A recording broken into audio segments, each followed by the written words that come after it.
E, ao final, me surgiu, né, várias hipóteses. Então, o que foi essa política? A solução, onde que surgiu essa solução, né? E foi quando eu fui estudar na tese o processo decisório dessa política, né? Me surgiu várias hipóteses, né? Algumas eu vou mostrar para você que se tornaram central, outras rivais, né? Em que eu discuto isso na tese. Eu vou abrir agora a apresentação, né? E aí acho que provavelmente eu vou parar de vê-los, então qualquer coisa vocês me chamam. Tá, Patrícia, qualquer coisa eu te aviso. Gente, só uma coisa que eu esqueci de avisar, eu iniciei a gravação para depois disponibilizar a palestra da Patrícia para as turmas, para quem puder, tá? Tá certo. Porque eu esqueci de iniciar antes. Eu faço isso direto, gente. Eu saio e volto, assim. Tá todo mundo revendo? Tá de boa. Então, tá certo. Bem, então, na verdade, eu botei esse nome para um pouco amplo, mas o nome da tese mesmo era a contingência e estrutura de oportunidade, né, no processo decisório da política de pacificação. Esse é o nome original, né, para vocês saberem. O objetivo, então, da tese... Não, desculpa, gente, antes de falar de objetivo, eu vou fazer o seguinte, eu vou apresentar para vocês o objetivo, a justificativa, falar quais são as hipóteses, né, qual é a estrutura da tese, falar um pouco sobre os resultados e, no final, eu vou falar um pouco dos dados, que eu acho que isso interessa, né, algumas discussões que eu acho importantes, né, sobre como eu trabalhei os dados, né, e algumas coisas que eu acho que seria legal para falar com vocês, tá? Esqueci de apresentar como é que eu vou fazer a apresentação. Então, vamos lá.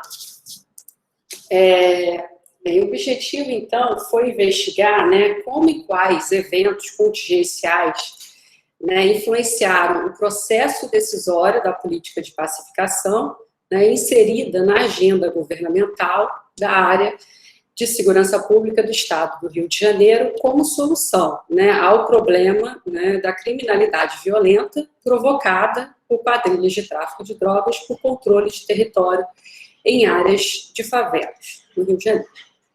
Bem, a pergunta de fundo foi essa, né? Quais eventos, então, eles foram necessários e ou suficientes no resultado final da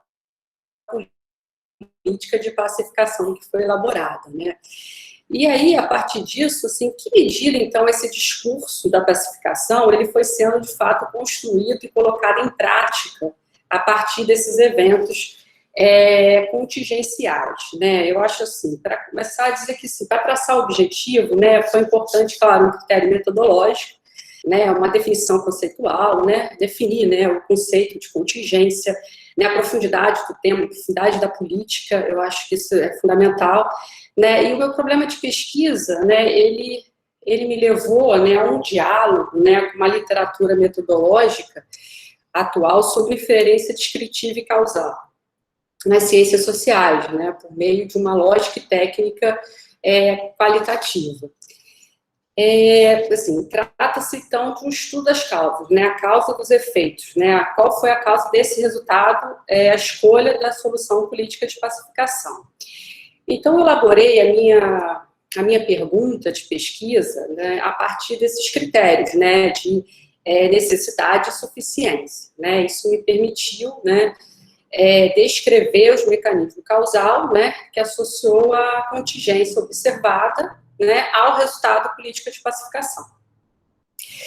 Estabelecer causalidade, né, entre ambos critérios, né, de necessidade e suficiência, assim, me levou a um teste de hipótese, né, e aí, traduzindo duplamente, seria duplamente decisivo, né, eu fiz um teste de diferença forte, né, dizer que a causalidade, ela foi, né, a causa, né, em que eu busquei tanto confirmar a minha hipótese, né, como eliminar as outras, né, então, tem esse duplo trabalho aí, né, e claro, parte dessa hipótese rivais retirados da literatura, né, em que eu estou ali dialogando com ela, né, por isso é importante o rigor. Claro, rigor conceitual, definir direito o que é contingência, né, conhecimento dessa literatura, né, isso tudo foi importante, assim, só apresentando para vocês.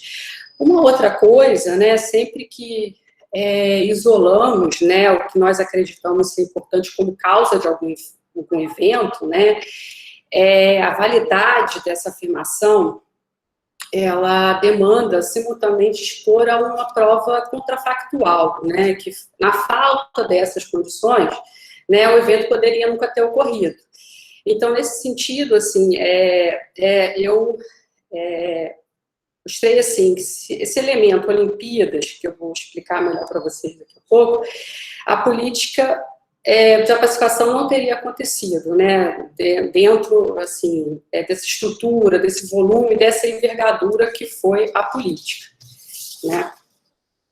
Eu gosto sempre de falar um pouco da justificativa, né, porque o tema da segurança pública, né, a segurança pública, ela é um assunto pertinente para estudar processo decisório em políticas públicas, né, porque ela mobiliza diferentes soluções, divide ideologicamente governos, público em geral, né, é um tema que tem atenção elevada do governo, do público em geral. E eu percebi, assim, existia muitos estudos de segurança pública, muitos estudos sobre processo decisório, mas a união dessas duas coisas existia uma lacuna, somente tratar dessa política em si. Né, e é isso, assim, é um objeto também de disputa ideológica o suficiente para gerar propostas concretas completamente diferentes, vou falar disso também, né, e é um tema que, né, está na agenda do Rio de Janeiro desde a década de 80, né, então ele é um tema quente, né, um tema importante para o Rio. E isso, sempre tem eventos conjunturais que inserem na agenda propostas de soluções, né? Agora, como incluir, né, tais eventos conjunturais e contingenciais, né, no processo decisório, foi o que justificou a tese também, teoricamente e metodologicamente, né? Eu vou falar disso também. E aí eu começo apresentando a minha hipótese central e a minha hipótese complementar. Mais para frente eu vou falar das rivais. Né? A hipótese central do trabalho é que eventos contingenciais modificaram as preferências anunciadas pelos atores relevantes, né? O governador, o secretário de Segurança Pública, né? O Beltrame, né? Que chamava na época, já Mariano Beltrame, influenciando o processo decisório, né? Impactando na escolha por uma política de pacificação, né, no período que eu analisei, né. Agora, uma vez que aconteceu a contingência, né, os atores relevantes, eles reagiram a ela, né, a contingência, elaborando uma política que é representada com uma mudança de ideia na área, né, da segurança pública, no discurso mesmo, mas substantivamente não significou uma mudança concreta no seu conteúdo, né, no conteúdo da política, né, e aí, quer dizer, nesse sentido, quer dizer, a hipótese complementar é que os atores, então, para a continuidade, eles limitaram o escopo, né, da própria política pública. Agora, como é que eu trato contingência, né, primeiro, né, contingência foi, né, uma condição necessária para o discurso da pacificação, para inserir esse discurso da pacificação como solução. Agora, o que eu estou chamando de contingência, né? A contingência foi entendida no meu trabalho como o sucesso dos Jogos Pan-Americanos, né, e a possibilidade do Estado do Rio de Janeiro de virar sede das Olimpíadas de 2016. Né, isso mudou as crenças iniciais, né, dos atores relevantes. Eu falo assim, crenças meios, estratégias, né, estou falando de crenças substitutivas, já diferenciando isso, né, crenças meios, estratégias, né, do governador, do secretário, né, do Beltrame, na melhor forma de encaminhar uma solução, né, sai de uma solução de política de enfrentamento e vai para uma solução de política de pacificação. E aí, falando um pouco da estrutura do trabalho, né, foram 4 capítulos, né, e o primeiro capítulo, eu dialoguei com a literatura, né, para ter um modelo teórico, né, para analisar, né, os dados, incorporar os mecanismos causais pela qual a contingência poderia atuar, né? Eu dialoguei com essa literatura de política pública, contingência, abordagem institucional, né? Ver como é que a contingência é tratada dentro dessas literaturas. Né? E aí eu defini contingência a partir disso, né? A ideia de que a contingência ela pode tanto alterar as crenças sobre os objetivos e meios, né? Para os autores alcançarem os seus objetivos, seria uma forma, né, de atuação. A outra, ela pode também, uma vez que ela acontece, alterar a posição, né, relativa dos atores nas instâncias institucionais, né, e modificando os seus poderes de veto, né, o seu poder de agenda, no processo decisório. Eu tratei também, porque uma coisa foi a solução, né? Outra coisa é o conteúdo da política. Então, para tratar da configuração da política, a política que foi implementada, né, eu também utilizei essa abordagem institucionalista, tratando diversos temas importantes para essa abordagem, né? Pontos de veto, mudança institucional, dependência de trajetória, conceitos como dependência de trajetória, conceitos como veto player, né? Eu trato toda essa literatura também, né? Eu vou falar mais à frente, mas também apresento a minha metodologia, como foi as minhas atividades de pesquisa, né? Eu trato isso tudo no meu capítulo 1, né? Falo daqui a pouco. E no capítulo 2, a minha preocupação era contextualizar a política nacional, né? Assim, mostrar qual é o meu recorte, né? Primeiro, eu faço uma reconstrução histórica das principais reformas na área de segurança pública. Eu começo ali na Assembleia Nacional Constituinte, foi quando eu chamo assim, a segurança pública apareceu, de fato, pela primeira vez na questão nacional, né?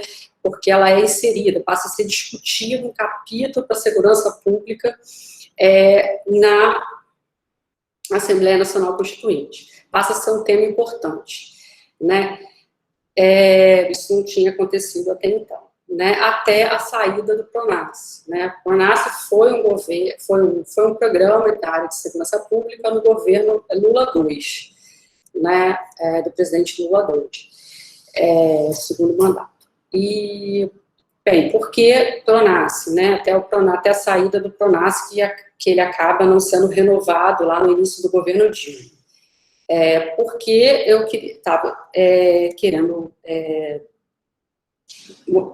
dialogar com esse programa para saber se esse programa teve alguma influência, né? Se a gestão, na época do Tarso Genro, que assumiu o MJ, né, no segundo governo Lula, se isso teve alguma influência para a escolha, para o modelo da política de pacificação, né, e aí meu recorte vai até aí, né, então eu trato, né, sobre todo esse legado autoritário lá que ficou lá na Constituição, né, de 88, né, eu chamo atenção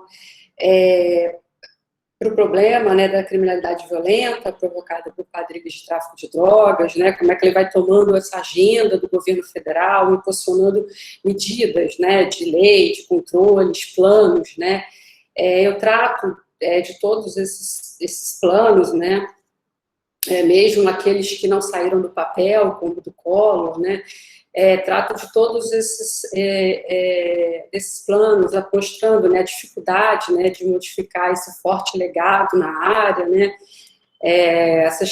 mostra que muitas dessas, como eu falei, né, algumas não saíram do papel, sofrendo muitos vetos, interrupções, né, nesse processo de formulação e implementação, mas algumas mudanças, sim, algumas mudanças ainda que graduais, né, infraconstitucionais, mas aconteceram e eu trato disso tudo nesse capítulo, né. E mostro também, né, trato como é que foi a formulação do PRONASSE, detalhadamente, tudo, para mostrar que, né, que não teve impacto no modelo da política de pacificação. Bem, no meu capítulo 3, né, eu faço a contextualização da política no plano local, né, no Rio de Janeiro. E aí, mostrar esse quadrinho para vocês, que é um resumo, né, que eu tento sistematizar essa informação. Né, eu tento mostrar, né, como esse problema, né, da criminalidade violenta, ele é um problema desde a década de 80, tem o seu ápice lá na década de 90, né, e como isso vai sendo associado cada vez mais ao problema provocado por quadrilhas de tráfico de drogas por controle de território. Né, mas os tipos, o problema ele vai mais ou menos sendo o mesmo, né? Agora a solução é que vai se alternando, né? Então você tem aí o Brizola 1, que foi um governo que está ali na volta, né, na volta das eleições para governador, né, processo de transição democrática. O Brizola vence as eleições em 82, né, com o discurso de democracia, direitos humanos, né, um ator que é muito importante nessa época é o Coronel Cerqueira, né, que é um coronel, que foi um coronel da polícia do Rio de Janeiro, um militar do Rio de Janeiro. Ele tinha como solução, ele insere como solução para o problema da violência, para uma forma como democratizar a polícia, o policiamento comunitário. Né, é a primeira vez que se fala de policiamento comunitário no Rio de Janeiro, no Brasil, na América Latina.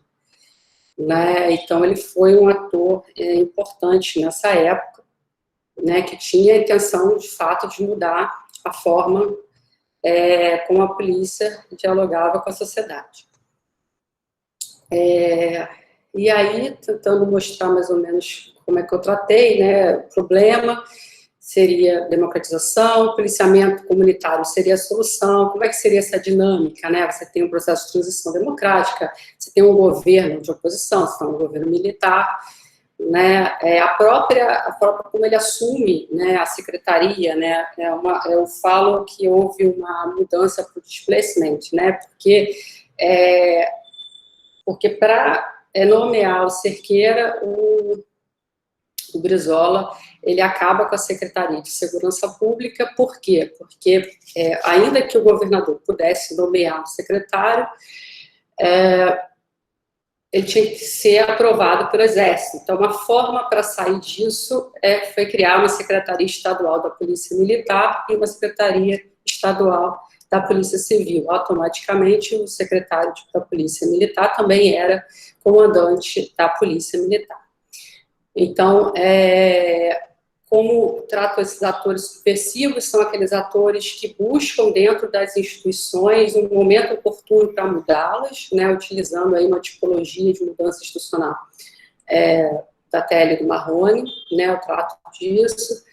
E aí sofreu muitos vetos internos, novas eleições, e aí você tem uma volta de um governo com uma linha, com uma solução diferente, né? Isso vai ensinando, né? E aí volta uma solução que é a velha solução de repressão ao tráfico de drogas, né? Que é basicamente você subir na comunidade, prender traficantes, prender armas, prender drogas, e depois você deixa a população desassistida e volta tudo de novo. Outra pessoa assume esse tipo de política. Né, eu trato esse ator como colaborador, no sentido que seja o ator, o governador, seja o secretário, um dos dois ou os dois colaboraram com o regime anterior, o regime militar. Então, só para explicar mais ou menos, e dependência de trajetória, né, o velho legado institucional. Houve mudança? Não houve mudança, né? Então, tento mostrar cada um desses governos, né, qual era o problema, qual era a solução, qual é a dinâmica, quais são os atores que estão tratando, se houve mudança ou não houve continuidade, houve interrupções. Né? Isso tudo para mostrar, porque o PP ela não nasce do nada, né? Ela é fruto de uma trajetória.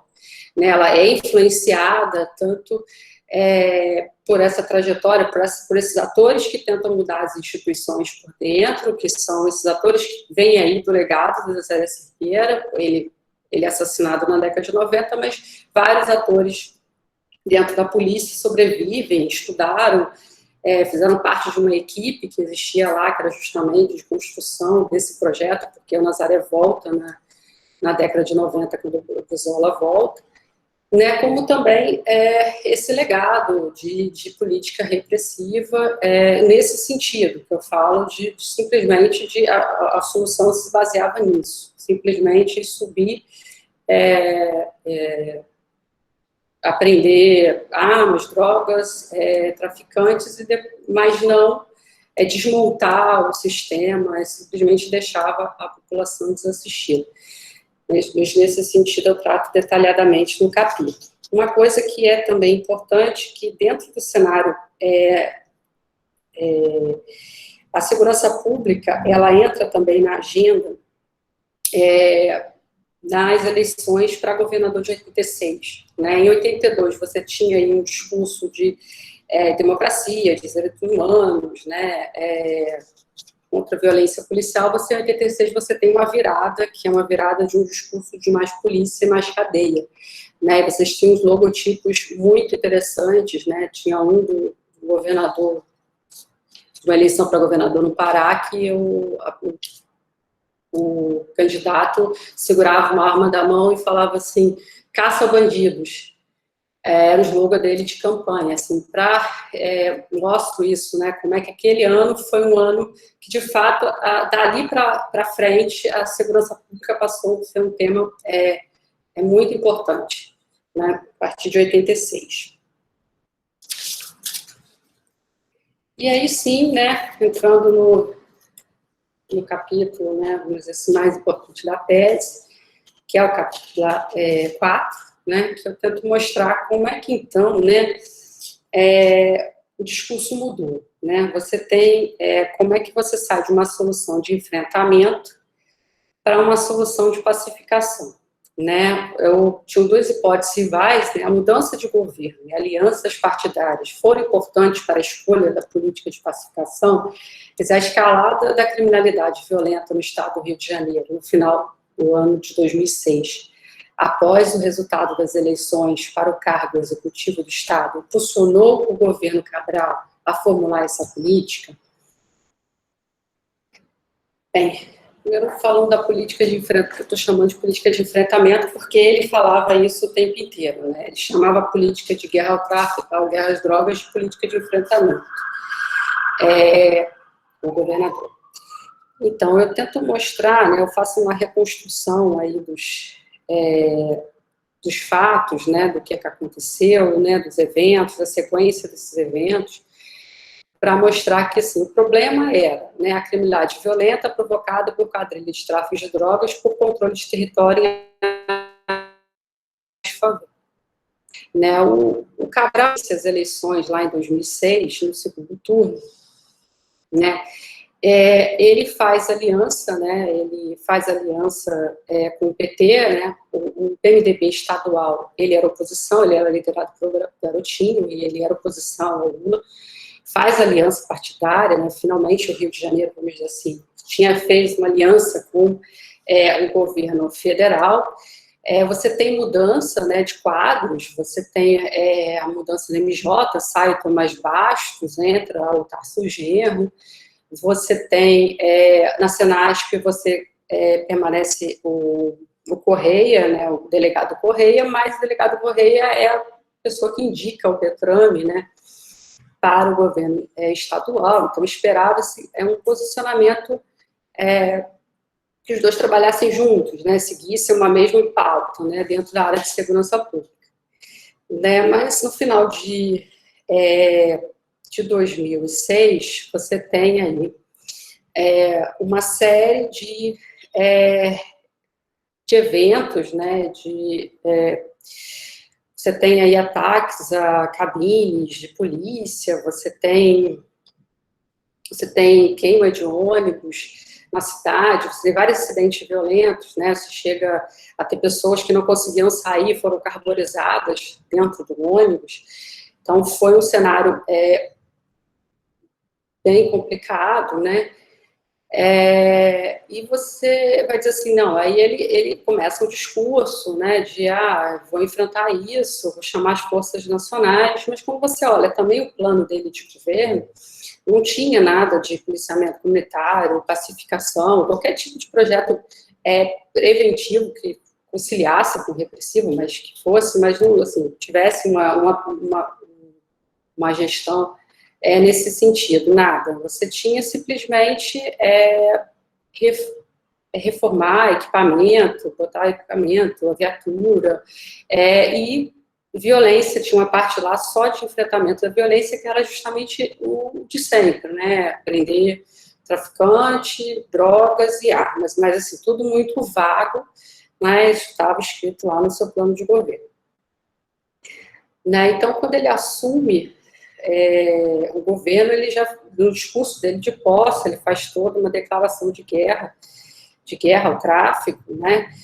E ele e o Beltrame já identificam que os culpados, né? Os culpados era o Comando Vermelho, e começa a atacar o quartel-general do Comando Vermelho, que o complexo do Alemão e a Vila Cruzeiro. Complexo porque são várias comunidades juntas e são chamados de complexo.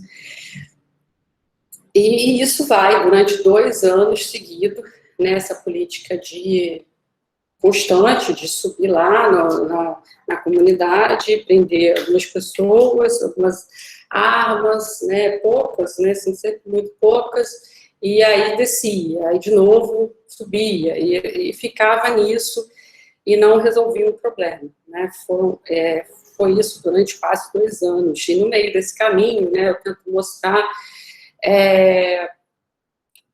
detalhadamente, né, como é que foi essa política de enfrentamento, né, como foi também uma parte que eu tento mostrar como é que foi os Jogos do PAN, porque nesse meio do caminho você teve os Jogos do PAN, né, e o responsável pela segurança pública dos Jogos do PAN era o governo federal, né, então a Sinasp com um discurso de segurança cidadã, né, de trazer as forças de segurança pública, né, até então todos os eventos desse tipo sempre foram feitos com o apoio das Forças Armadas, e o governo federal queria tirar as Forças Armadas desses tipos de evento, né, por não fazer muito sentido, né, você utilizar poder de força militar para atuar em eventos de jogos, né, então passa a repensar, né, como a polícia atuaria, as forças de segurança pública atuaria nesses tipos de eventos e utiliza as forças de segurança pública. Então, você tinha, de um lado, né, o governo federal com discurso de segurança com cidadania, de inclusão da sociedade, né, essa expulsão do Rio, acho que não ia, né, nós tivemos lá em 92, a ECO 92, um evento também importante, né, e a solução na época foi colocar as forças militares para que não tivesse nenhum tipo de incidente, né, e não queria se repetir isso, né, o governo federal não queria se repetir isso, você ter tanques virados para comunidades, né, para poder passar ali pela linha vermelha, para quem não conhece, né, Via Expressa, importante do Rio, né, e aí se repensou todo um projeto dos jogos para que isso não acontecesse, né, com mais integração com a sociedade. E tento mostrar, né, cada parte desse capítulo, mostrar como é que foi as primeiras experiências, como é que surgem essas primeiras experiências, faço um detalhamento de como foi a Rio 2016, né, como é que foi todo o processo de campanha, né, por que o Pan-Americano foi importante, por que essa ideia de policiamento pela Forças Nacionais de Segurança, Força Nacional de Segurança, eu detalho isso dentro do capítulo. O que eu tento mostrar, né, eu tento mostrar que os atores, né, as instituições, o problema se mantiveram constantes, né, isso não mudou, né, ninguém foi trocado, né, o governador é o mesmo, o presidente é o mesmo, não houve rompimento de aliança, mas o que aconteceu, né? Mas as preferências mudaram, né? Então, eu tento mostrar como é que, de fato, né, esse sucesso, né, como dado o contexto dessa agenda de grandes eventos da cidade do Rio de Janeiro, né, e a necessidade das autoridades de apresentar garantia para tais eventos correriam de maneira segura, né, dentro de uma ordem que seguisse políticas e práticas de segurança cidadã, né, eu identifiquei, né, que a contingência, como eu disse, né, anteriormente, né, entendida como sucesso dos Jogos Pan-Americanos e a possibilidade do Rio virar a sede das Olimpíadas, mudou, então, essa crenças iniciais dos atores relevantes na melhor forma de caminhar a solução, né, de uma política de enfrentamento para uma política de pacificação. Né, um segundo mecanismo, eu faço isso, né, toda essa reconstrução dos fatos, eu mostro os eventos, a sequência desses eventos, né, para mostrar que essas outras hipóteses, elas não se sustentavam, né, e mostro também que esse segundo mecanismo causal, que seria, né, assim, averiguar se, né, esses atores chaves permaneceram, porque esses atores chaves permaneceram na mesma posição de poder, né, não houve mudança deles também, né, tudo isso para mostrar, né, que a contingência teve, de fato, efeito sobre esse resultado. Agora, claro, mega eventos assim, como surgimento ou como expansão das UPPs também tem sido citado na literatura, né, mas o que eu percebi que é uma certa falha das pesquisas de mostrar os seus mecanismos causantes, né, que alteraram, de fato, o cálculo dos atores e que levaram a formular uma resposta de política de pacificação. Isso eu, de fato, senti falta. E aí, antes de falar um pouco da configuração, eu gosto sempre de mostrar isso aqui, porque quando a gente olha, né, onde foram os jogos e onde estavam os UPPs, né, é muito nítido que tinha algum tipo de associação, né. Eu gosto de mostrar essa imagem, porque eu acho, não sei se está pequeno, mas ela é bem ilustrativa, né, como os UPPs acabaram se localizando ali mesmo no município do Rio de Janeiro, mais para a Zona Sul, né. Quem é do Rio, mas se puder explicar um pouquinho, só para o pessoal que não é do Rio, para mim está bem claro, que está na Zona Sul, né? Ah, é verdade. Eu vou começar pelo mais fácil. Aqui, se já foram no Rio de Janeiro, aqui onde ficou o aeroporto do Galeão, né? É o mais fácil. Aqui é o centro do Rio, né? Aqui é a Zona Sul, ó, Copacabana, Ipanema, né? Você está passando o mouse? A gente não está vendo, mas tem como ligar, não tem, Vitor? Ela como ligar. Tem ligar como aproximar. Acho que o botão direito do mouse, talvez. É assim? Não. Deixa eu sair daqui para ver se eu consigo descobrir. Como é que é? Se tiver no PPT, quando está em modo apresentação, acho que no botão direito você coloca assim, zoom ou aproximar. Eu não sei como é que deve estar aí no seu. Mas dá para ver bem. Dá para ver bem. Dá. Agora dá para ver o mouse dela. Dá para ver. Tá, mas se eu abrir a tela, não, né? Não, agora, abrindo não estava rolando, mas agora tá. Agora já não aparece. Agora não tá mais, né? Isso. Assim, mas olha só, o pessoal tá vendo Deodoro, né? Peraí, deixa eu ver se eu consigo. Fala pelo nome, que o pessoal tá enxergando o nome, tipo, Deodoro. Caneta. Não, Não, caneta acho que vai dar alguma besteira. Vê se tá vendo a caneta. não. Mas tu falou que dá para o pessoal entender, entendeu? Foi. Tá ótimo. Tá dando vendo a caneta aqui, né? A canetinha apareceu, o centro, né? Você marcou. Isso. Aí aqui, tá vendo a Zona Sul, Ipanema, Copacabana. Uhum. Aqui é tudo centro. Aqui, né, onde está, né, para cá, a gente tem, né, chegar a outra região, Maracanã, a parte da Zona Norte do Rio, né? E aqui para cá seria já fora, né? Já seria a Baixada Fluminense. Seria a região metropolitana, Duque de Caxias, para esse lado de cá. Né? Aqui a Barra da Tijuca, só para vocês verem como é que elas estavam localizadas nessa região aqui. Né? Deu para entender bem, Patrícia. Só observação do pessoal que... Mas ela está toda num local só mesmo, né? Onde tinha os jogos, né? Como elas estavam... Poucas estavam fora disso, né? E aí... Mostrar aqui também... uma das falas do secretário era sempre que queria baixar os homicídios, né? É importante para baixar os homicídios e tudo da política, mas se a gente olhar o acumulado, fala acumulado que os dados estão desde o início, quando apareceu a primeira experiência, ainda chamava o PP, porque a primeira experiência aparece em Santa Marta, na comunidade de Santa Marta, em Botafogo, na zona sul do Rio de Janeiro, final de 2008. Né? E aí, no início de 2019, tem o primeiro decreto criação das UPPs. E aí você tem considerada a primeira experiência, né, a que introduziu o programa.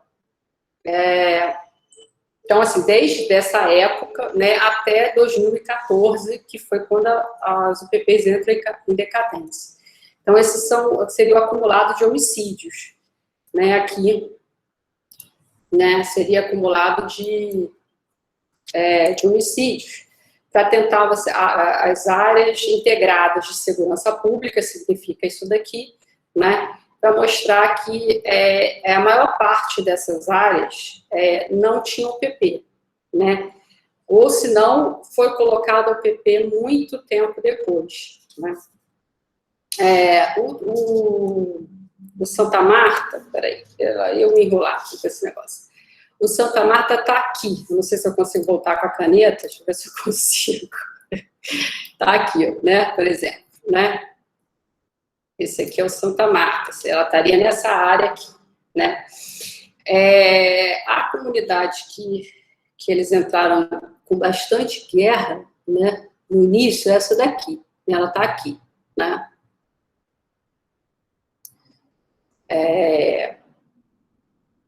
Por exemplo, né? Vamos dizer assim. E a maior parte desses 10 aqui, você não tinha o PP, das áreas mais violentas, com maior taxa de homicídio. Quando você tem, que é, por exemplo, esse complexo aqui da Mangueirinha, aquele que eu mostrei lá de Duque de Caxias, ele é implantado em 2014, né? Aqui, né? É a única, por exemplo, que está nessa região. Então, para tentar mostrar que se era uma preocupação, né, não parece ter sido, porque você não teve foco de fato, diminuir os homicídios nas regiões mais tem problema, né? Então, Patrícia, desde que você circulou, que você disse que teve mais guerra, o professor Vitor está perguntando que comunidade é essa? É a Cidade de Deus? Não, aqui esse 16 aqui, esse grandão que eu mostrei, é a Operação Alemão, lembra? O Complexo Alemão, que é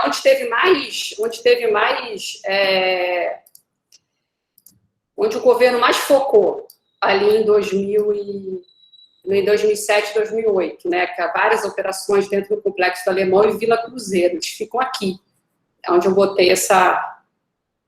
Tá? É o 18, cadê ele? Cidade de Deus é o 18. Eu penso em Cidade de Deus, porque... Cidade de Deus é aqui, ó. Onde eu estou circulando agora. É o 18.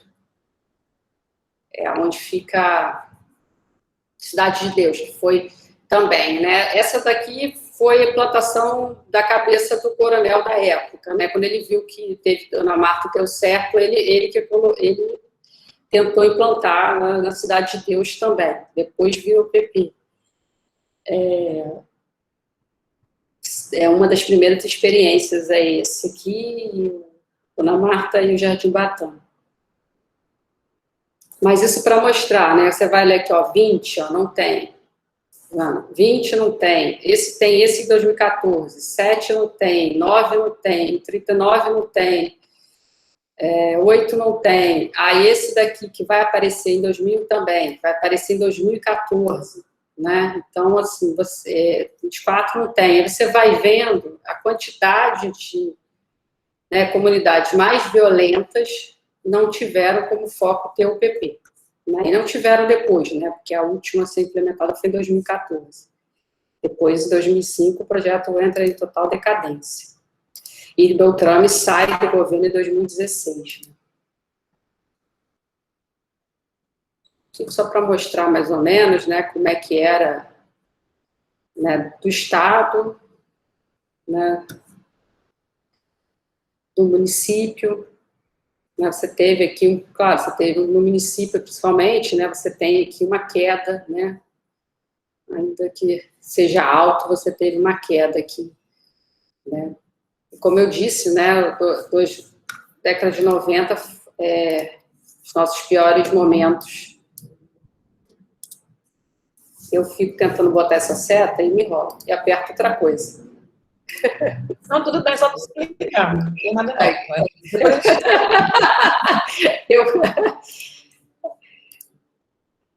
É bom quando a gente está ao vivo ter aquela luzinha, né? Aquela luzinha boa, Bessa.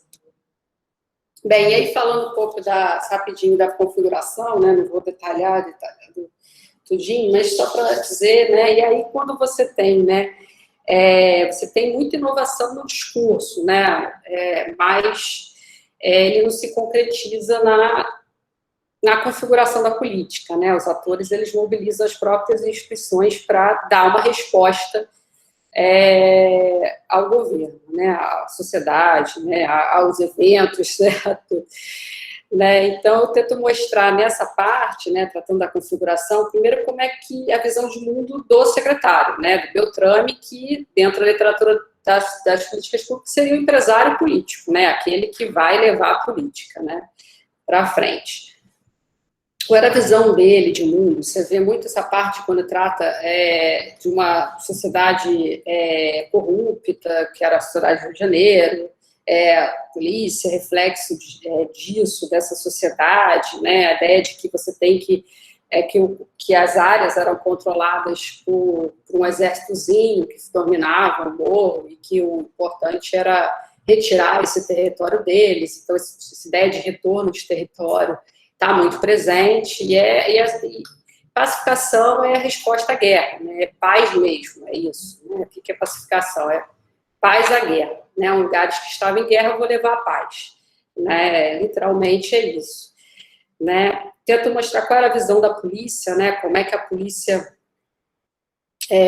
como é que ela, essa ideia, esse programa, ele tem raiz na PEMERG, né, essa ideia de você, já outros programas tinham a mesma, outros programas, outras experiências eram muito parecidas nessa ideia de você ter controle do Estado na comunidade, trazer policiamento 24 horas por dia. Então, quando você pega o que se definiu como policiamento comunitário para a polícia, é isso, né? Você ter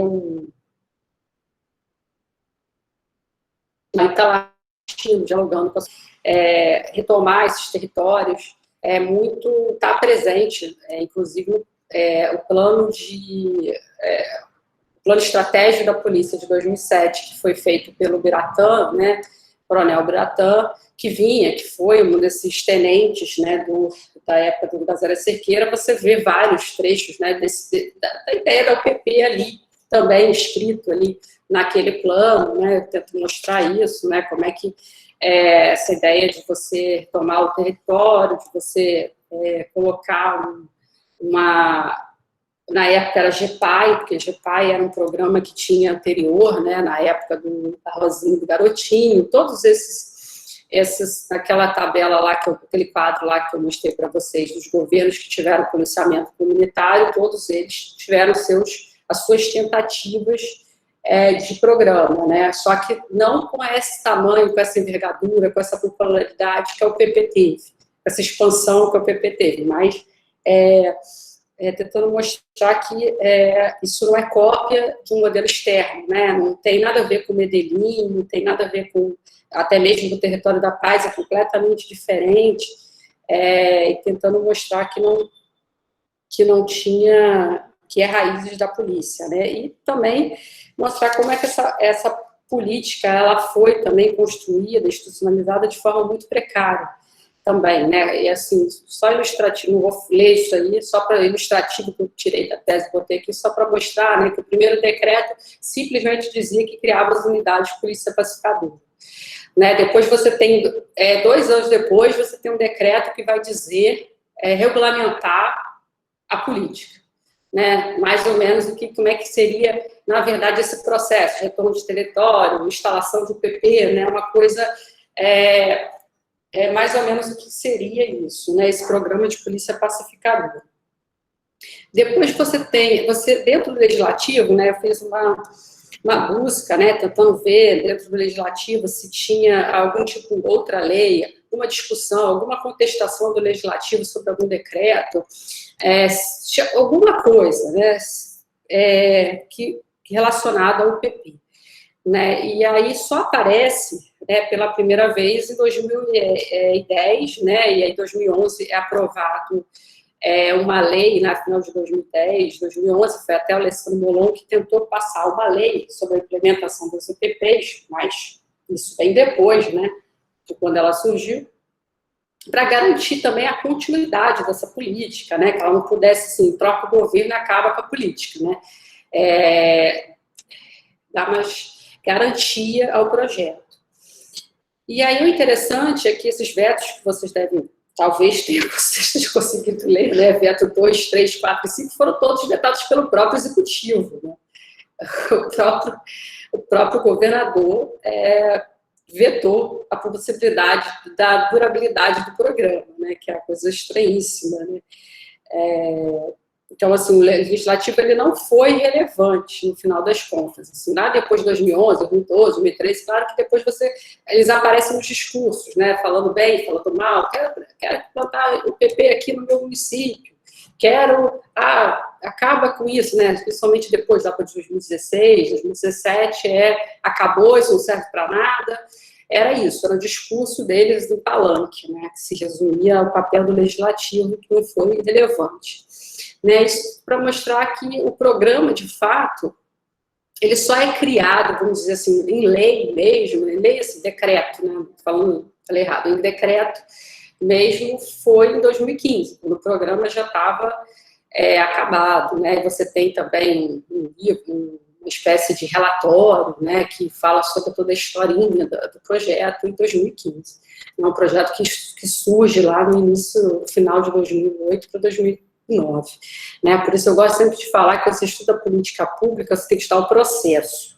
Né? A lei não significa nada, assim, por lei. Né? Você tem que entender todo o processo com que essa política foi, né? Quando ela surge, quando ela é formulada, quando ela é elaborada. Você tem que ver esse processo inteiro. Às vezes, como aconteceu, né, com o PP, ela foi completamente, né, formulada, elaborada, implantada, sem ter uma garantia muito frágil sobre a existência dela, né? Porque o PP, a criação do PP não dizia absolutamente nada sobre o programa em 2009.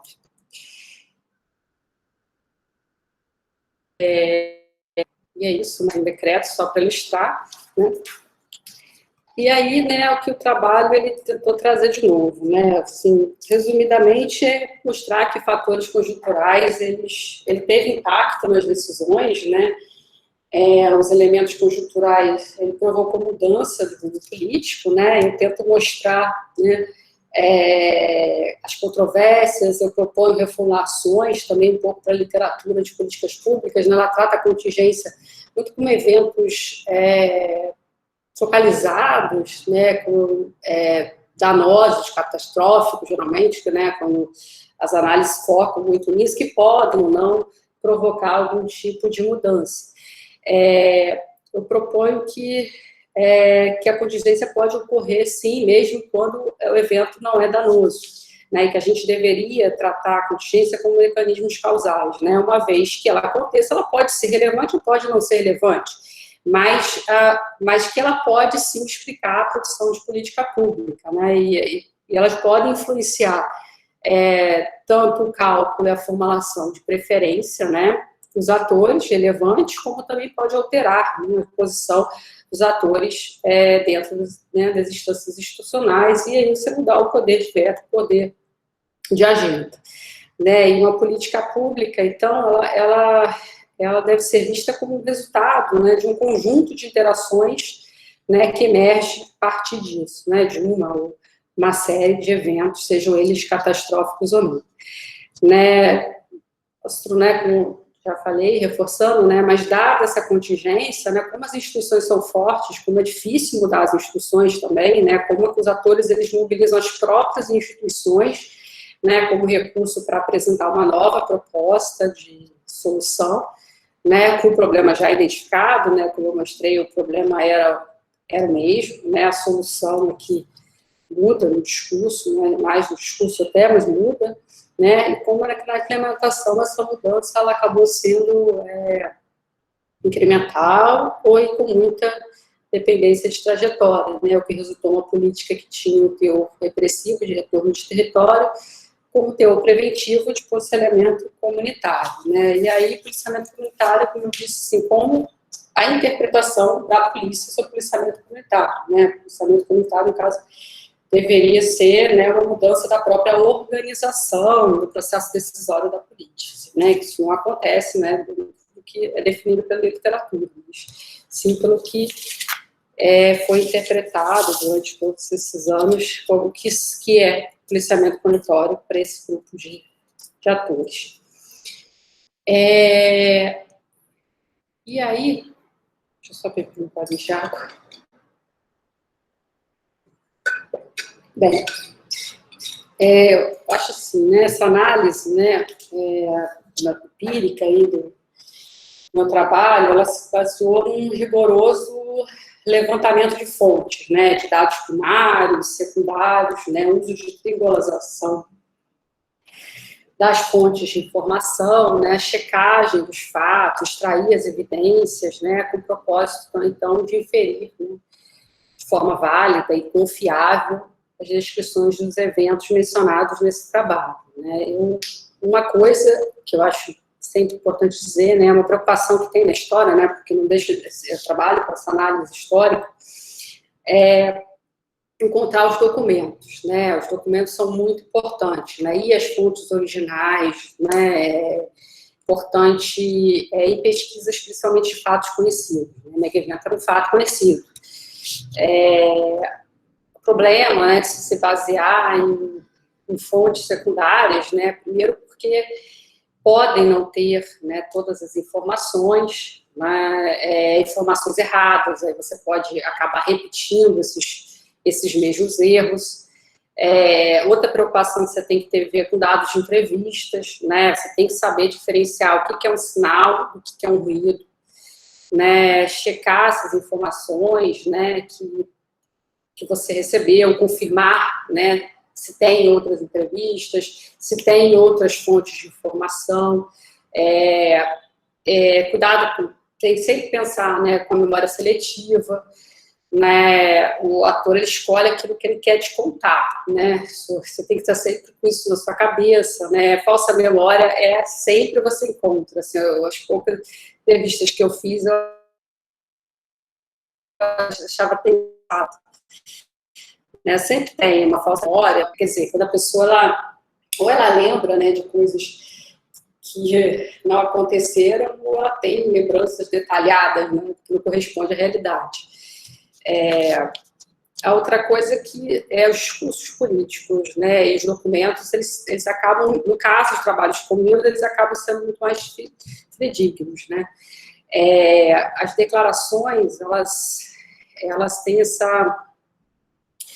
elas nos ajudam, né, a trazer informações, né, importantes sobre preferências políticas, né, e claro, enquadrado dentro de um contexto, dentro de uma sequência de tempo, né, específico dessas declarações, né, você tem que se preocupar com isso tudo, né, vocês vão perguntar, por que você não entrevistou o Beltrame? Não fazia diferença entrevistar o Beltrame. Provavelmente o Beltrame ia falar o que ele quisesse falar, e se ele quisesse falar, se ele quisesse me atender. Né, mas, assim, me preocupei muito de levantar muitos discursos dele, muitas entrevistas dele, para poder ver como é que o discurso dele era no tempo 1 e no tempo 2, como é que, mudou esse discurso, né? Como é que a política também foi sendo construída, como é que esse discurso da construção da política vai mudando. Então, claro, mas você tem que quadrar isso tudo dentro de uma sequência, dentro de um contexto, né? Tudo muito certinho, né? Uma coisa também, né? Processo de avaliação, a confiabilidade dos fatos, né? Ele se dá, né, através de checagem, né, desses fatos, críticas às fontes, é muito importante, né? Então, assim, esse volume, né, de fontes primárias, secundárias, né, que eu coletei, que eu consultei, que eu revisei, que eu fiz triangulagem, essa checagem também me garantiu a representatividade das evidências, né, com que uma simples evidência, ela se tornou forte evidência, né. E aí, assim, eu fiz um resumo aqui, tem 3 páginas só para fazer um resumo mostrando para vocês, né? São muitos planos de governo, planos estratégicos.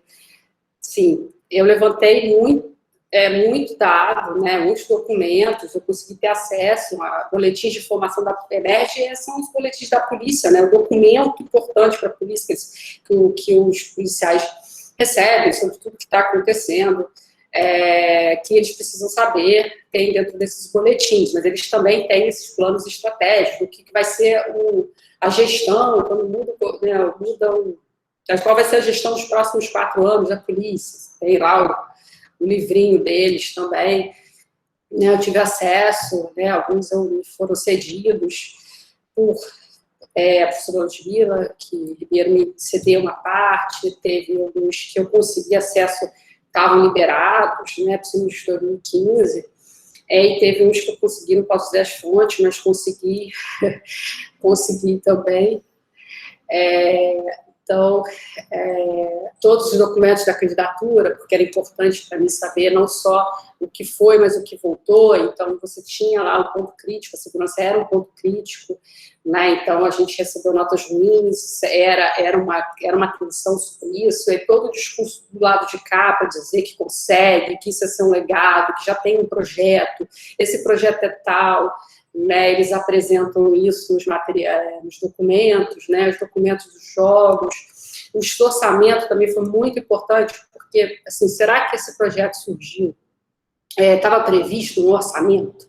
Então, tive que ver os orçamentos, olhar para ver quando começou a se falar de PP, então só começa a falar bem depois, né, quando o projeto já estava bem adiantado, que aí começa a prever quantas UPPs iam ser instaladas, porque isso não estava, né, desde o início, né, demorou a aparecer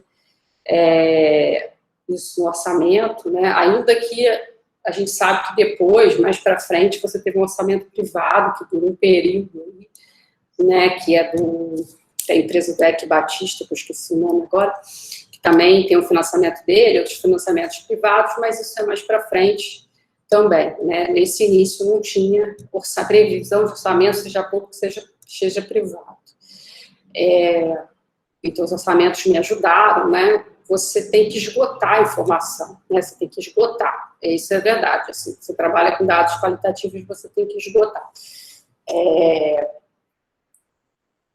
Eu entrevistei 4 pessoas, né, mas eu fiz uma coleta bem grande de entrevistas, né, principalmente essas que falo entrevistas, mas são discursos também, seja de jornal, seja de revistas, livros. Eu consegui levantar um bom material dessas diferentes épocas, né, antes e depois, né, que eu falo tempo 1, tempo 2. As entrevistas que eu fiz foram legais para poder checar algumas coisas, né, então eu entrevistei uma pessoa que foi interessante, porque ele foi secretário do governo Tomás Baixo, secretário do governo Tarso, então, do governo, fala assim, né, do Ministério da Justiça, então foi importante, né, assim, tinha assessor do Tarso, foi interessante para levantar algumas informações, depois eu fui checando, né, o que valia, o que não valia, né, em outras fontes de dados, né, e 2 atores, um que conheceu Nazaré Zerqueira, né, que viveu essa trajetória do policiamento comunitário na PEMERG, defendia isso, inclusive, estava nesse início do programa, né, com o Pita, né, que depois o Coronel Pita, que é o coronel que vai implementar ao início dessas UPPs, depois ele sai.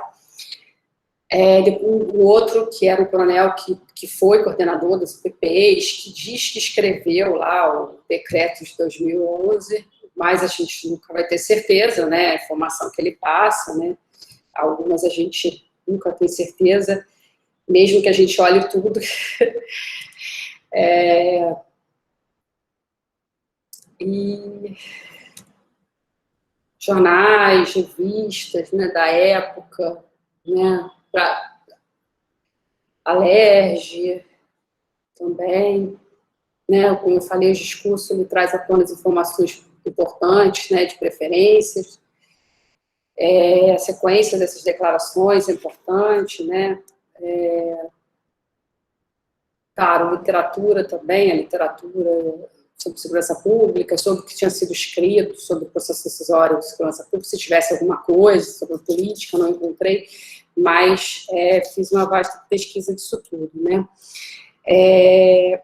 Como eu disse, né, assim, esse método, né, de você fazer essas confirmações, né, essas checagens é importante, né, evidências simples, quando conjugadas, viram evidências fortes, né. Então, me permitiu, né, que esse meu trabalho qualitativo, né, pudesse fazer inferências causais associadas, né, aos eventos contingenciais, ao resultado da escolha da solução, né, a política de pacificação, né, identificando tais eventos, né, como eles alteraram as crenças, né, e as estratégias, né, iniciais desses atores, né, sobre como enfrentar, o problema era o mesmo, né, como enfrentar o problema da criminalidade violenta.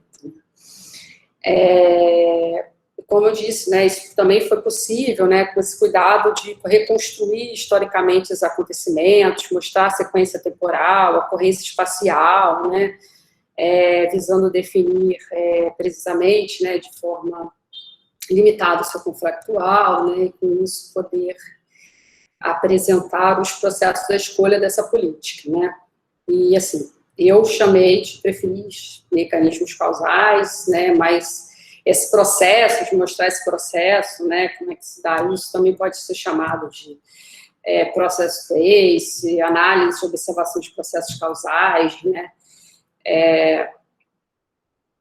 a literatura tem tratado disso bastante também. Bem, eu acho que é isso, né, acho que eu já falei bastante, pelo que eu estou vendo, eu já... Tá todo mundo aqui ainda. Eu estou olhando aqui, eu acho que eu falei, acho que faz muito tempo que eu falo tanto. Muito obrigada, eu achei muito legal a sua apresentação. Eu tenho até um monte de perguntas, mas eu não vou perguntar não, porque eu acho que eu vou abrir para o pessoal perguntar, porque o mais interessante são as pessoas participarem, né? Então, eu acho que as pessoas podem ter dúvidas aí sobre o que você apresentou, sobre o que você falou. Daí eu abro para quem quiser se inscrever, colocar aqui no chat, que aí eu chamo, né, na ordem de quem quer falar. Alguém falou alguma coisa? Já não. Não, eu levantei a mão. O Vitor levantou a mão aí. Eu não sei. Quem quiser falar também pode se inscrever aqui pelo chat, enquanto o Vitor está falando. Pode falar, Vitor. Patrícia, parabéns pelo trabalho. Obrigada. Defendido em 2020, então, e pela quantidade de material que você mobilizou, então, imagino que você ainda está com a ressaca pós-tese, né? Eu passei isso em 5 anos, acho que agora que eu me recuperei, assim. Então, parabéns pelo trabalho. Realmente o tema é super relevante, a abordagem é muito interessante, né? Principalmente para lidar com o estudo de caso. Você tentou organizar, né, a sua teoria de uma maneira bem sucinta, né, bem organizada, bem sistemática, então, mesmo mobilizando uma infinidade de materiais, né? Então, isso é muito importante e serve de lição para os nossos alunos, né?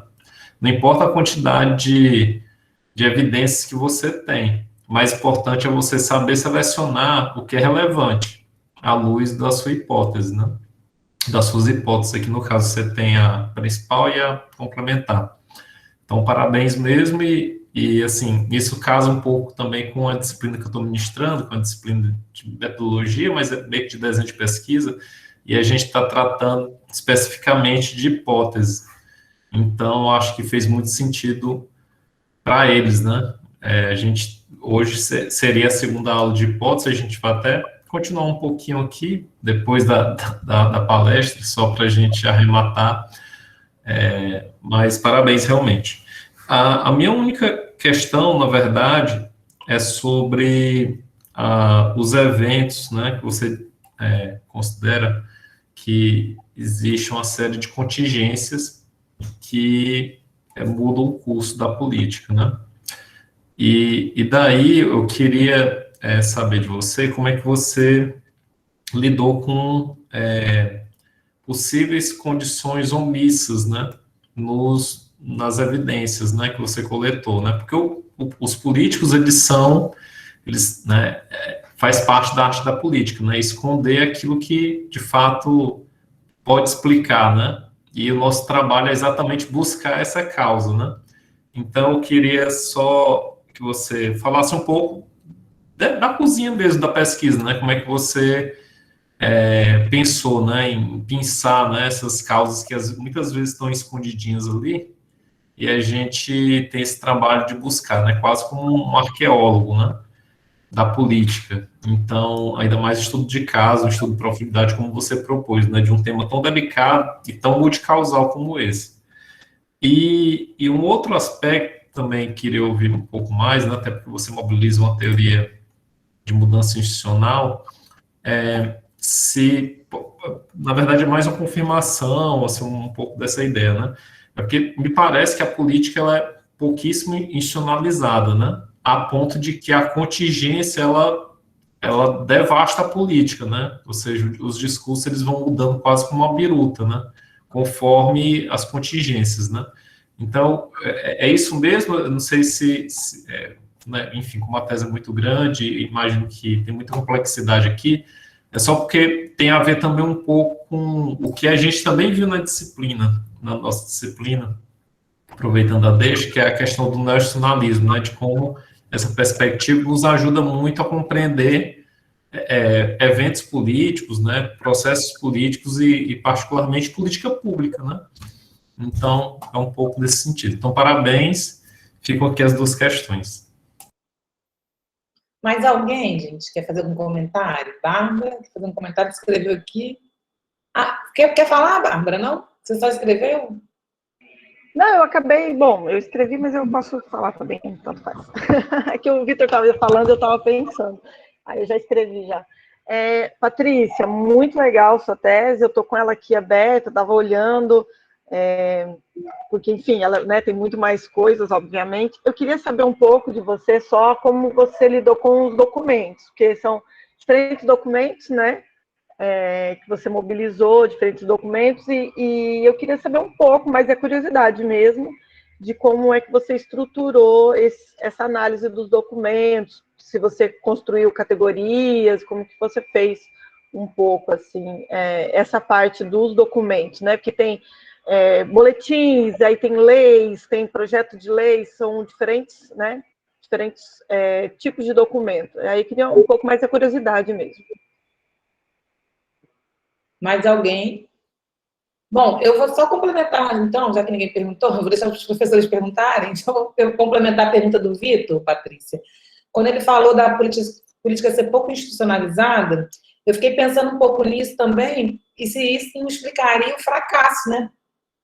Posterior, né? Porque fica muito... Quando a Patrícia estava apresentando, estava me lembrando muito do processo de implantação.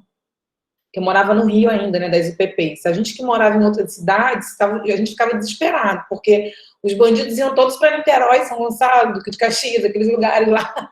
Não, Duque de Caxias é a outra parte, né, que ela mostrou, né? E aí Niterói, São Gonçalo, as outras cidades todas eram invadidas, né, pelo pessoal que saía dos morros ali no Rio de Janeiro. Eu fiquei lembrando desse processo. Mas eu pensei muito nisso também, viu, que tu falou, que a Patrícia mostrou um pouco, né, que não tinha decreto, não tinha nada, então a política é isso mesmo, essa falta de institucionalização talvez não tenha sido também muitos motivos, que eu acho que não foi, eu tenho certeza que não foi o teu objeto de investigação, e não sei nem se é do pós-doutorado, né, que você está fazendo pós-doutorado, é pensar o fracasso, né, porque é uma política que foi tão estruturada, porque realmente quando ela foi para o Rio, ela veio muito forte, muito pesada, e era um exemplo, a gente realmente acreditou, sabe, a maioria da população, que ia ter algum resultado, né, e na verdade depois a gente viu que fracassou. E talvez tenha relação isso com o que o Vitor falou, a falta de institucionalização, não sei. Queria mesmo era ouvir, enquanto já que ninguém perguntou nada, eu fiz essa pergunta também, que me veio à cabeça também.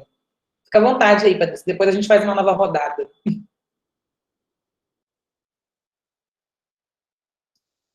Patrícia? Deixa eu só tirar isso daqui, né, porque acho que ajuda um pouquinho aqui. Ótimo.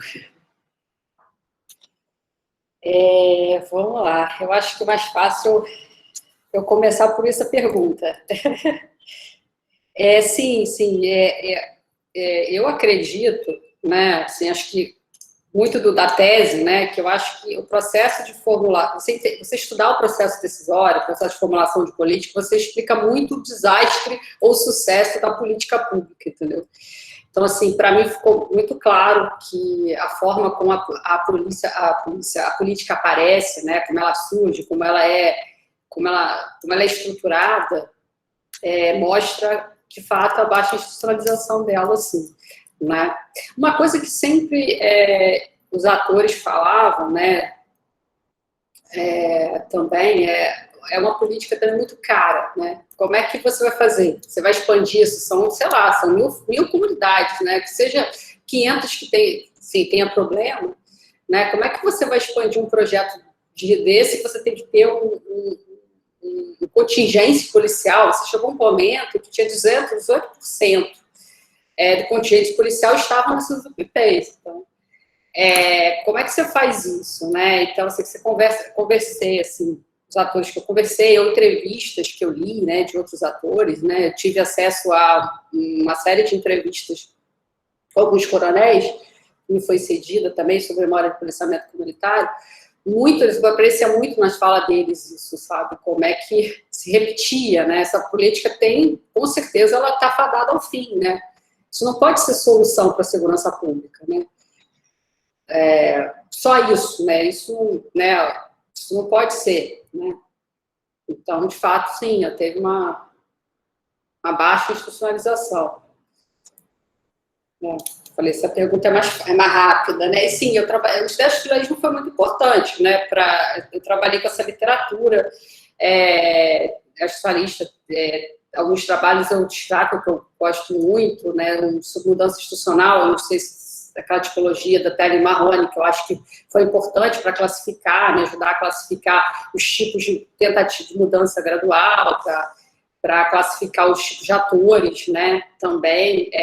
Tem um texto também que me ajudou bastante, do John Elster, também, sobre transição, trata também para falar um pouco desses atores colaboradores. Claro, o Sibeli, né, o conceito de veto play está aí, né, tá um pouco nessa ideia o trabalho da Amy Wood sobre veto point, são alguns trabalhos, claro, da literatura que me ajudou bastante, também a literatura sobre o conceito de dependência de trajetória,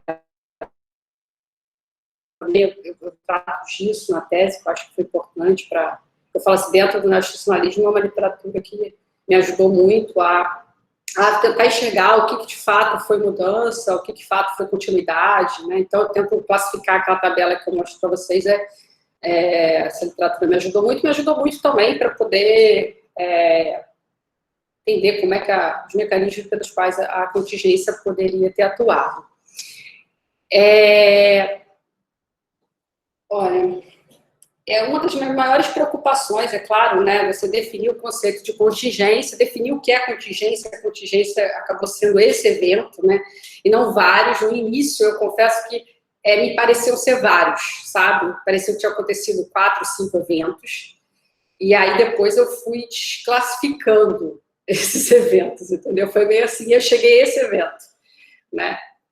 foi assim mesmo, né? E aí, realmente, eu levantei uma série de material em que eu tinha que ir confirmando, né? Assim, uma série de fatos, é aquela coisa mesmo, aquela coisa bagunçada, e que você vai pegando aqueles fatos e vai tentando fazer checagens, né? Ver se está batendo aqui, se está batendo ali, né? Para você conseguir fazer esse processo, para poder conseguir confirmar se aquilo que você está observando é de fato uma evidência ou não, sabe?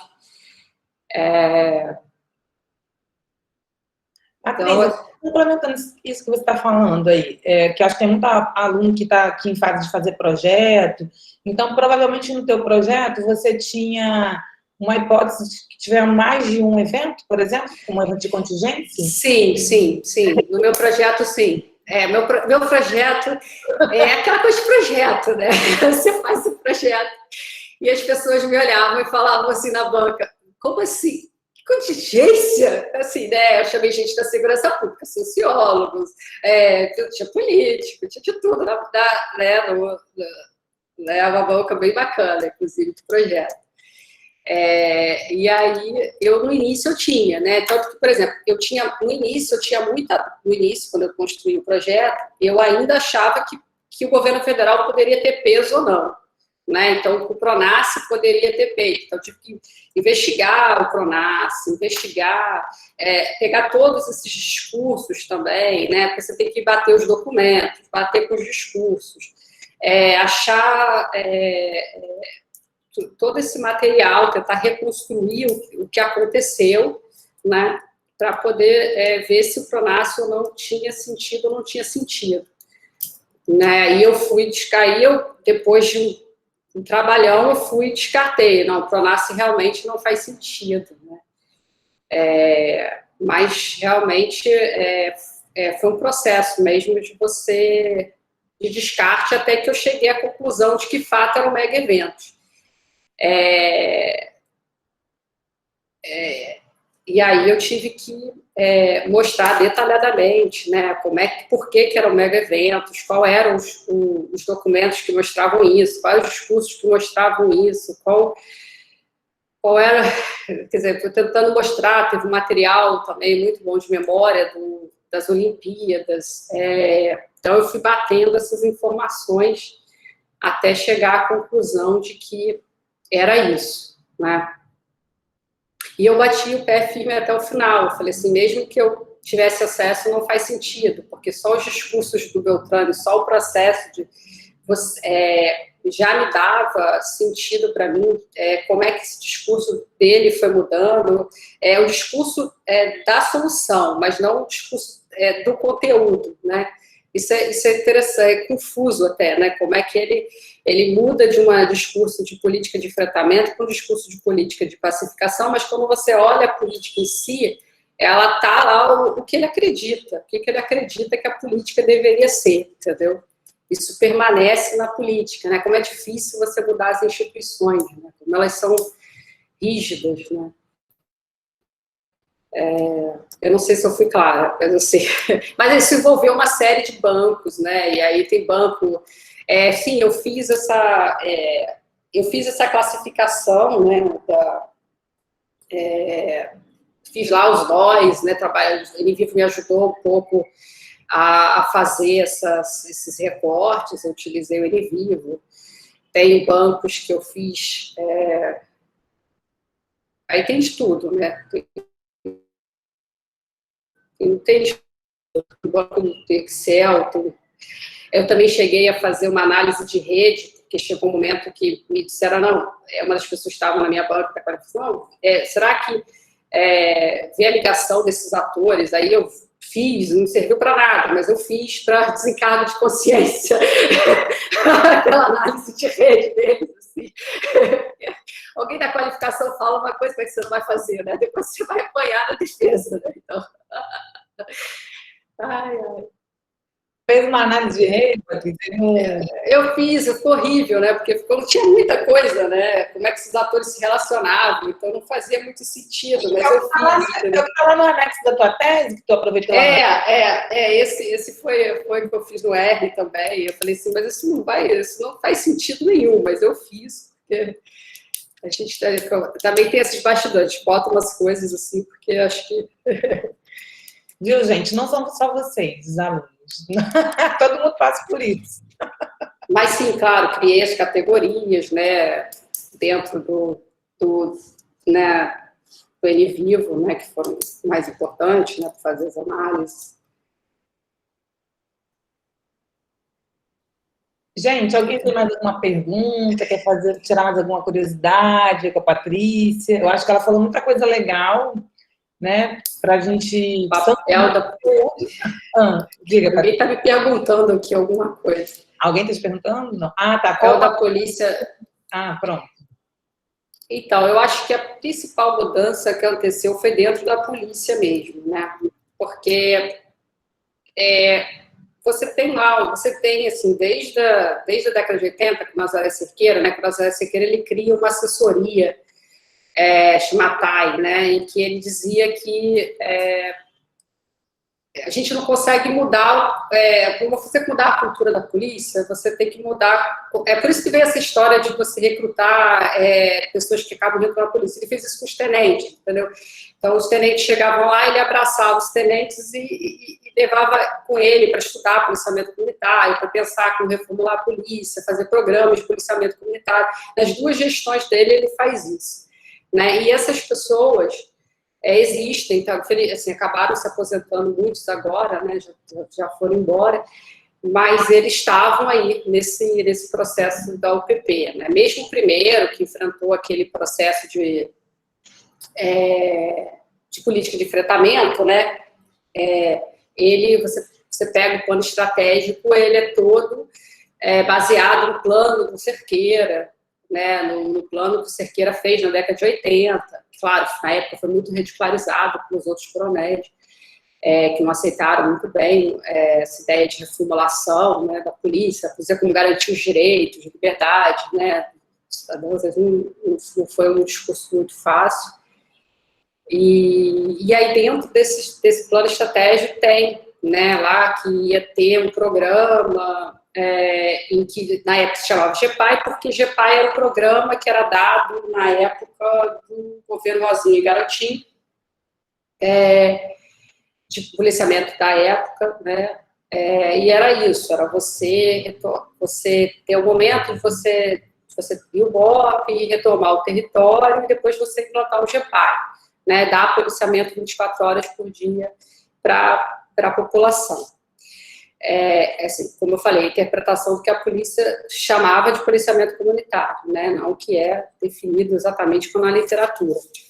Mas isso, todos esses governos, né, seja do Garotinho, da Rosinha, que tinha o GEPAI, se você pega o governo da época do Cerqueira, do Brizola, você teve o CIPOC, que é o primeiro, depois você tem o GAP, você tem diversos, estou citando os mais famosos, mas você tem vários programas, né, nessa linha, né, e quando o Beltrame implanta a primeira experiência de policiamento comunitário no governo dele, vamos dizer assim, que é na comunidade de Santa Marta, ali no finalzinho do 2008, né, foi nessa linha, né, e aí era o coronel, já não era mais o Biratã, mas era o coronel Pita, que também é desse grupo, o coronel Davi, que também era desse grupo, aí chama o coronel Ips, que também era desse grupo, você chama esse grupo para poder fazer o projeto. Então, você vai vendo quem são os atores, né, que estão envolvidos, né, isso também é importante, né, você saber quem são esses atores, você vai ver que no início do programa, né, quando vira o PP, você tem esses atores aí querendo, né, captar, né, o que eles acreditavam ser, né, deveria ser o programa de policiamento comunitário. Né, vai lá na comunidade, explica a comunidade o que era o projeto, né, você tem todo esse processo aí. Aí sim, depois você tem uma mudança, que para mim é uma mudança importante ali no meio, que você entra o coronel, nossa, qual é o nome dele? Mário Sérgio, que já é o coronel que vem do comando do BOP, já tem uma mentalidade de paz e guerra muito próxima, era um coronel que o Beltrame gostava muito, é um coronel que via muito nessa visão de paz e guerra, né, que acaba trabalhando nesse processo de formulação da política. E ele só sai porque tem um escândalo, na verdade, né? O vice dele se enfiou no escândalo e aí ele teve que pedir demissão. Acho que senão ele teria ficado também mais tempo, sabe? Mas tentando mostrar... Desculpa. São muitos detalhes, eu não sei até... Não, dá para ver que você está, como o Vitor falou, você está com a ressaca da tese ainda, está com ela toda detalhada na cabeça. Tem uma pessoa aqui, o Silvio Freitas, falando parabéns, Patrícia, eu trabalho com uma máxima no Brasil, que usamos no senso comum cotidiano, que primeiro executa, depois tenta planejar. Silvio, é de vocês, Vitor ou Bárbara? Eu não conheço o Silvio. Mas, quando a Patrícia vai falando, eu estou ministrando uma disciplina sobre políticas públicas e a gente vai falar sobre o ciclo de políticas públicas e eu sempre falo, olha, é somente didático, viu? Eu faço a mesma coisa. Eu faço a mesma coisa. Didaticamente, mas geralmente, às vezes, vem a solução antes do problema e assim por diante. Mas isso fica muito evidente, no caso do trabalho dela, que você... tem lá, todo mundo já fazendo as coisas, pensando com a mão na massa, não tinha nem orçamento.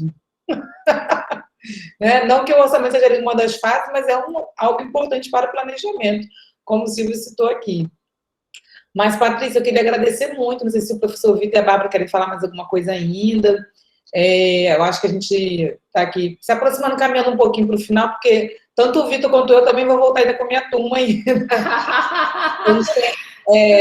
Um probleminha técnico na aula passada e a gente pôde continuar hoje o finalzinho da aula, uma turma do mestrado. Mas eu achei muito interessante. Quem, por acaso, não tiver... Eu coloquei nas minhas turmas, mas posso passar também a tese da Patrícia. Todo mundo já teve acesso pelo nosso sistema que a gente tem que integrar, do CIGAR. Mas quem não tiver, pode me pedir, ou para o Vitor, ou para a professora Bárbara, que eles possuem. Acho que é legal ver essa parte da metodologia, quem tem interesse para estudar política pública, tem ali uma literatura toda atualizadinha, ó. O bom de pegar a tese de doutorado é esse, porque a literatura está toda atualizada. Né? Eu acho que é um pouco isso. Não sei se Bárbara e Vitor querem falar alguma coisa, não?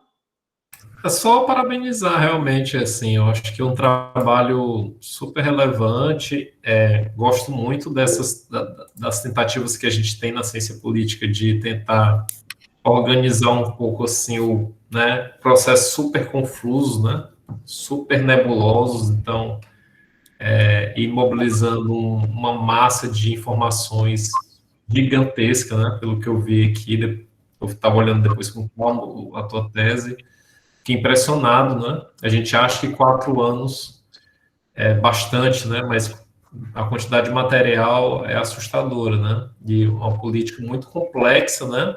Muito polêmica também, porque mesmo os resultados, né, das UPPs, você tinha muita crítica também, né? Você tinha...